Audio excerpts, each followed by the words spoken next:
Ouça agora, com o pastor Teófilo Karkli, palavras proféticas e promessas. Pastor Karkli está usando o poder da web e da rádio para avivar o povo de Deus nesta geração. Com vocês, palavras proféticas e promessas.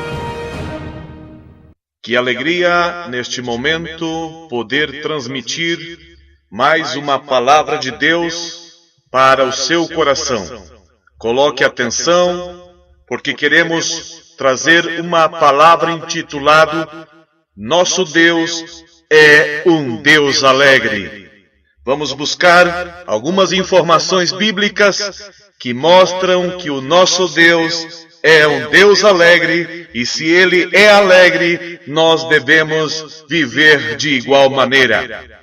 Livro do profeta Sofonias, capítulo 3, versículos 14 ao 17. Diz assim a santa e poderosa palavra do Senhor. Canta alegremente, ó filha de Sião, rejubila, ó Israel, regozija-te e exulta de todo o coração, ó filha de Jerusalém. O Senhor afastou os teus juízos, exterminou o teu inimigo. O Senhor, o Rei de Israel, está no meio de ti. Tu não verás mais mal algum. Naquele dia se dirá a Jerusalém: não temas, ó Sião, não se enfraqueçam as tuas mãos. O Senhor teu Deus, o poderoso, está no meio de ti. Ele salvará. Ele se deleitará em ti com alegria, calar-se-á por seu amor, regozijar-se-á em ti com júbilo. O tema desta pregação, desta mensagem, é muito gostoso de falar, é muito sugestivo. Saber que Deus é um Deus alegre e que se deleita em mim com alegria é algo impressionante. E nós vamos descobrir por que Deus é um Deus alegre. E segundo a palavra do Senhor, a alegria, ela é uma decisão. Nós podemos aprender com o exemplo do profeta Abacuque, no seu livro, capítulo 3, versículo 17 e versículo 18, quando ele diz: ainda que a figueira não floresça, nem haja fruto na vide, ainda que decepcione o produto da oliveira, e os campos não produzam mantimento, ainda que as ovelhas da malhada sejam arrebatadas, e nos currais não haja gado, todavia eu me alegrarei no Senhor, exultarei no Deus da minha salvação. Que tremenda decisão é essa, com toda essa escassez, com toda essa necessidade, que a figueira não havia florescido, que não havia fruto na vide, que os currais pudessem estar vazios. O profeta Abacuque dizia: todavia eu me alegrarei no Senhor e exultarei no Deus da minha salvação. Um bom exemplo para você e para mim, que me ouve nesta ocasião, de tomar essa atitude, essa decisão de se alegrar no Senhor. Temos no texto que acabamos de ler, em Sofonias, 5 grandes promessas que poderiam causar alegria também no nosso coração. Se calcula que existe aproximadamente 7.000 promessas na Bíblia Sagrada. Mas uma promessa para ti é aquela que você a encontra no momento de angústia, no momento de necessidade, e toma aquela promessa para ti. Aquela promessa se transforma viva e é eficaz no que Deus está falando e prometendo pela sua palavra. Neste texto de Sofonias nós encontramos 5 grandes promessas, e você pode escolher uma das 5 e dizer: essa é a mais importante para mim. Não sei se para você é importante saber que Deus afastou os teus juízos. Para mim isso sim é importante saber. Também é importante para mim saber que Ele exterminou o meu inimigo. Outra grande promessa que encontramos em Sofonias é que o Senhor está no meio de ti, no meio da tua família, no meio da tua casa, no meio da tua igreja, no meio da tua congregação. E ainda temos outras promessas em Sofonias que diz: tu não verás mais mal algum. Para mim isso é uma promessa importante da palavra de Deus, de não ver mais mal algum. E a última promessa das 5 é que Ele salvará. Glórias a Deus por isso. Nosso Deus é um Deus alegre, é um Deus surpreendente. Permita-me tentar fazer uma descrição fantástica sobre Deus. Primeiro, Deus conhece instantaneamente, sem esforço algum, cada coisa e todas as coisas, cada mente e todas as mentes, cada espírito e todos os espíritos, cada lei e todas as leis, todas as relações, todos os sentimentos, todas as causas, todos os pensamentos, todos os mistérios. Deus conhece todos os segredos, cada segredo não revelado. É impressionante saber também que Deus nunca descobre nada, nunca se surpreende, nunca se assombra, nunca busca informações, porque Deus conhece todas as coisas. E nesta ocasião estamos dizendo também que Deus é um Deus alegre. Quero mostrar neste momento as coisas que faz Deus alegrar-se. Quer saber comigo? Em 1 de Timóteo capítulo 1, versículo 11, entendemos que Deus é um Deus feliz. Diz assim a Bíblia: conforme o evangelho da glória de Deus bem-aventurado, que me foi confiado. Leio novamente: conforme o evangelho da glória de Deus, não existe vírgula, logo vem estas duas palavras, bem-aventurado. O nosso Deus, então, é um Deus bem-aventurado, é um Deus alegre. Sabe quando Deus se alegra? Deus se alegra quando o homem se arrepende. Lucas capítulo 15, versículo 7 diz esta grande verdade: digo-vos que assim haverá alegria no céu por um pecador que se arrepende, mais do que por 99 justos que não necessitam de arrependimento. O fato dos anjos se alegrarem é porque esta alegria parte do próprio Deus.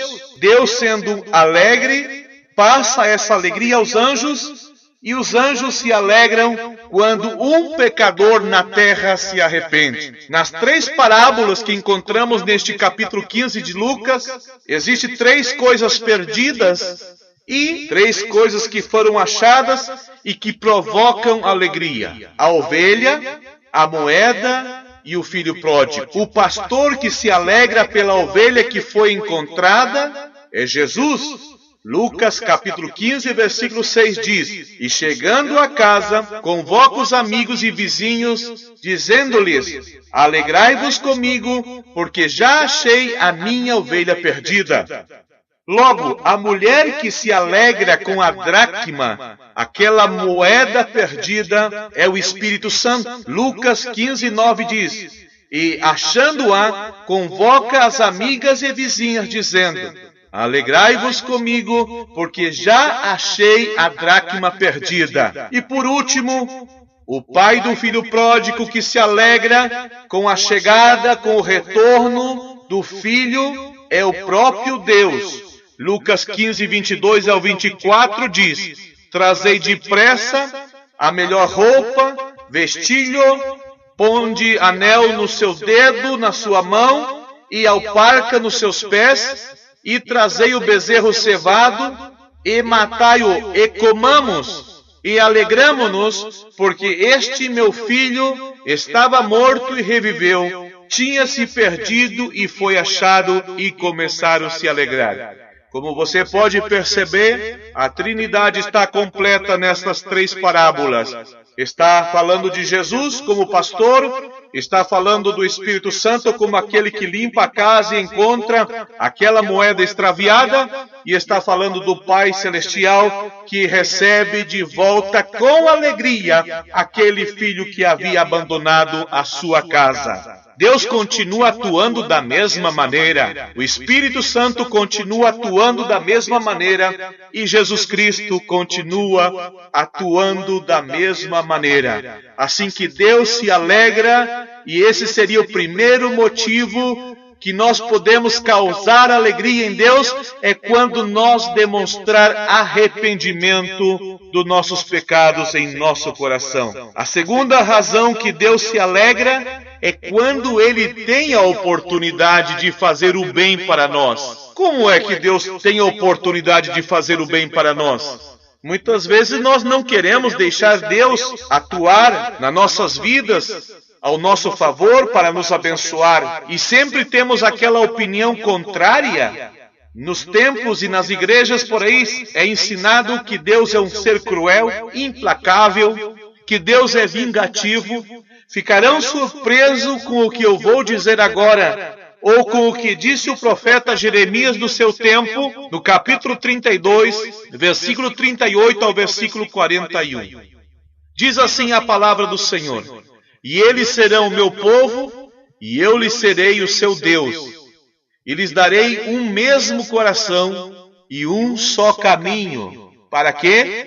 Para que me temam todos os dias, para seu bem e o bem de seus filhos depois deles. E farei com eles uma aliança eterna, de não me desviar de fazer-lhes o bem. E porei o meu temor nos seus corações, para que nunca se apartem de mim. Agora, observe essa frase: alegrar-me-ei deles, fazendo-lhes o bem, plantá-lo-ei nesta terra firmemente, com todo o meu coração e com toda a minha alma.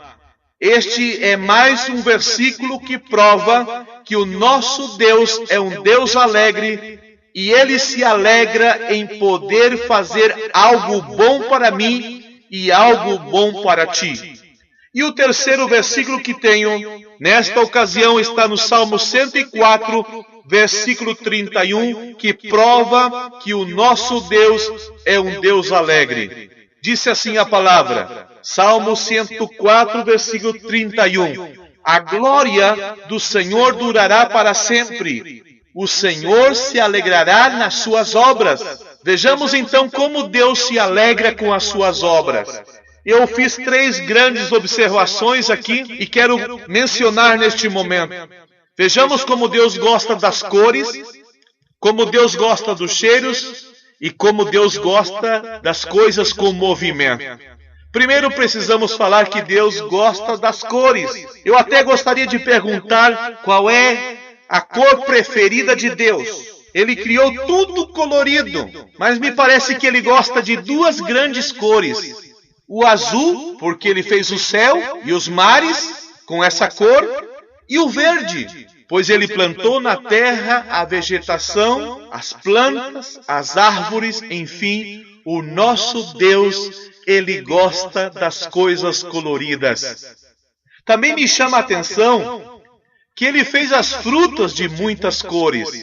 Basta você visitar uma feira livre, você vai encontrar infinidade de produtos, frutas, verduras, enfim, para que o homem coma, viva e se alegre com a sua criação. Pergunto, quantas cores de ameixa, por exemplo, Deus fez? Deus fez as ameixas amarelas, as vermelhas e as pretas. Quantas cores de repolho existe? Existe o repolho roxo e existe o repolho verde. Quantas cores de cebola existe? Existe aquelas cebolas com a casca amarelada, existe aquelas outras com a casca roxa, e conheço também uma cebola que ela é quase transparente ou branca. Outra coisa que me chama a atenção, e vejo nisso que Deus é um Deus alegre, por exemplo, Ele criou o brócolis totalmente verde, mas Ele fez algo parecido com o brócolis, só que é a couve. E a couve é branca e o brócolis é verde. Não vê você nisso que Deus é um Deus tremendamente alegre? Estou dizendo também que Deus gosta de cheiros. No Antigo Testamento, Deus vivia feliz com os cheiros. Que cheiro Deus recebia no Antigo Testamento? O cheiro da carne assada nos sacrifícios de paz. Porque havia sacrifícios pelo pecado, onde toda aquela carne era queimada e não sobrava nada. Mas havia um certo sacrifício chamado sacrifício de paz, aonde o ofertante comia juntamente com o sacerdote parte daquela carne, e enquanto aquela carne estava sendo assada, aquele cheiro estava subindo diante da presença do Senhor, e o Senhor emitia o perdão, porque ele começava a receber aquele cheiro agradável daquele sacrifício de paz. E também, naquela época, no tabernáculo e no templo de Salomão, Deus sentia o cheiro do incenso que era queimado diariamente, como oferta, como gratidão. E no Novo Testamento, o único cheiro que ele recebe, sabe qual é? O cheiro do teu testemunho, do bom testemunho. Disse Paulo em 2 Coríntios, capítulo 2, versículo 15, que nós somos o bom perfume de Cristo. Porque para Deus somos o bom perfume de Cristo, nos que se salvam e nos que se perdem. Somos o bom perfume de Cristo. O nosso Deus é um Deus alegre, por isso Ele criou tantos cheiros diferentes, cheiro de plantas, cheiro de árvores, cheiro de tantas coisas preciosas. Na Bíblia também fala que Deus sente o cheiro da generosidade. Quando você entrega uma oferta ao Senhor, o que toca a Deus receber na eternidade, lá no céu, é o cheiro da tua generosidade. Filipenses capítulo 4, versículo 18 diz essa verdade. Mas bastante tenho recebido e tenho abundância. Cheio estou, depois que recebi de Epafrodito o que da vossa parte me foi enviado, como cheiro de suavidade e sacrifício agradável e aprazível a Deus. Explico novamente. Você entrega, por exemplo, uma oferta missionária aqui na terra, diretamente ao missionário. Deus olha do céu e recebe esse sacrifício e recebe essa oferta como um cheiro suave e como um sacrifício agradável a Deus. O maior e melhor cheiro no Novo Testamento é o cheiro do sacrifício de Jesus Cristo realizado na cruz do Calvário. Efésios capítulo 5, versículo 2 conta essa verdade. E andai em amor, como também Cristo vos amou, e se entregou a si mesmo por nós, em oferta e sacrifício a Deus, em cheiro suave.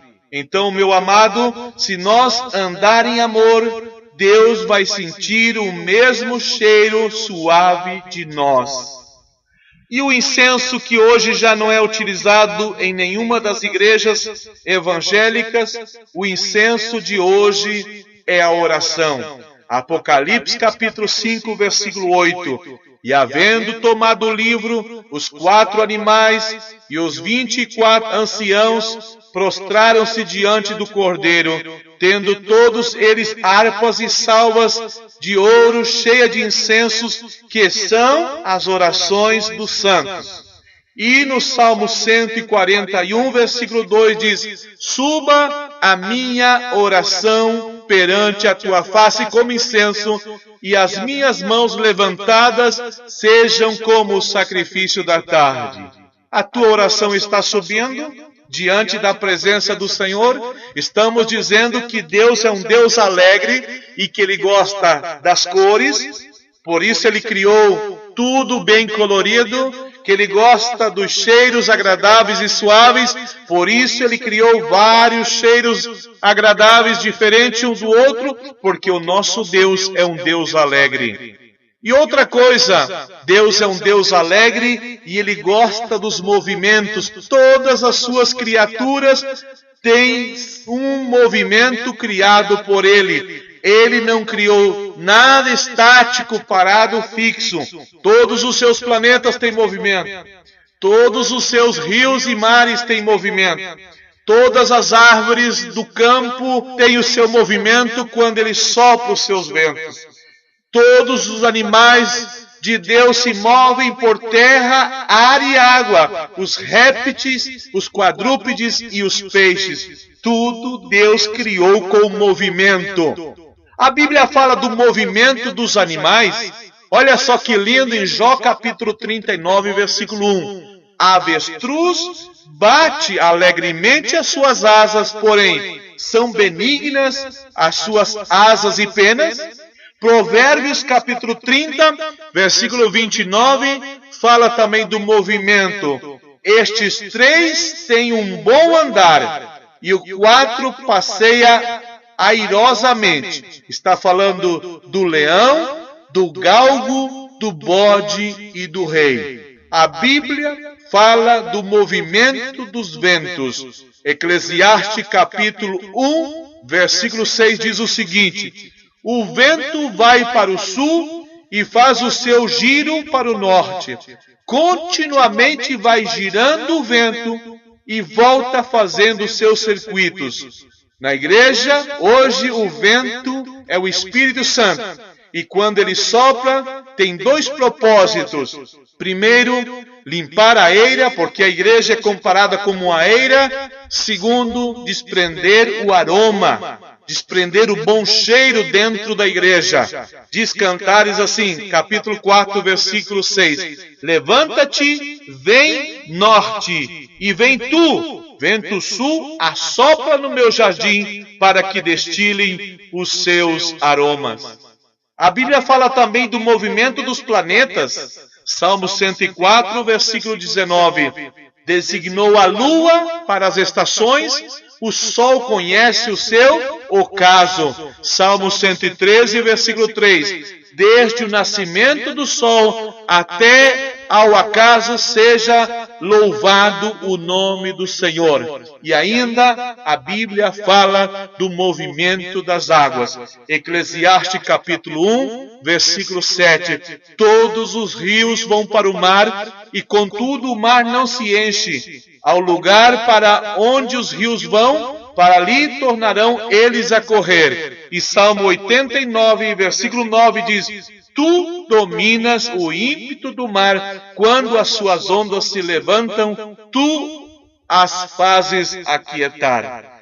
Com estas coisas, com estes versículos, com estas expressões, podemos ver que Deus é um Deus alegre. Ele fez tudo com cor, Ele fez tudo com cheiro e Ele fez com movimento. Que Deus te abençoe em nome de Jesus.